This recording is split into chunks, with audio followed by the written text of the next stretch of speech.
Olá pessoal, vamos dar continuidade ao nosso estudo sobre os princípios fundamentais da lógica formal. Hoje eu pretendo falar rapidamente sobre três: o princípio da não contradição, o princípio de razão suficiente e o princípio da extensão e da compreensão. Vejamos o primeiro, o princípio da não contradição. A máxima desse princípio diz o seguinte: uma coisa ou ideia não pode ser e não ser ao mesmo tempo, no mesmo instante e no mesmo aspecto. Quem determina e quem descreve esse princípio é Aristóteles. É o princípio fundamental da lógica e também da metafísica.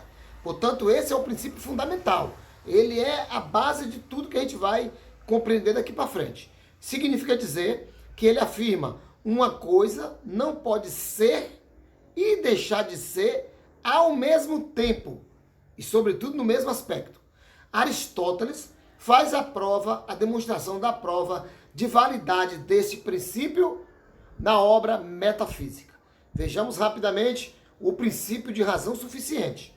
Ora, esse princípio foi criado por Leibniz e afirma o seguinte: todo juízo, para ser necessariamente verdadeiro, precisa de uma razão suficiente.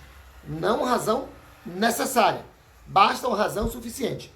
Dessa forma, não podemos achar nenhum fato verdadeiro ou existente, nenhum enunciado verdadeiro, sem que haja uma razão suficiente pela qual seja assim e não de outro modo.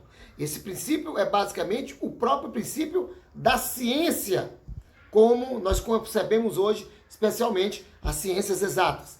Já o princípio da extensão e da compreensão, ele se aplica em geral aos objetos da lógica, tanto na classificação da ideia, quanto na classificação do juízo e também no raciocínio, já que o raciocínio usa o juízo e a ideia como fundamentos. Bom, o princípio diz o seguinte: quanto maior a extensão, menor é a compreensão.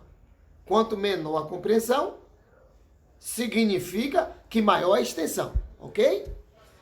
E simbolicamente pode ser expresso assim: extensão maior, compreensão menor, ou extensão menor, compreensão maior. Lá na frente nós iremos ver isso com calma no estudo sobre os termos.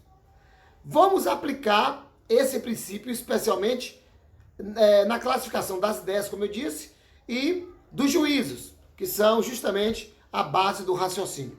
Amanhã eu pretendo falar um pouco sobre o princípio dito do todo e o princípio dito de nenhum. Até lá!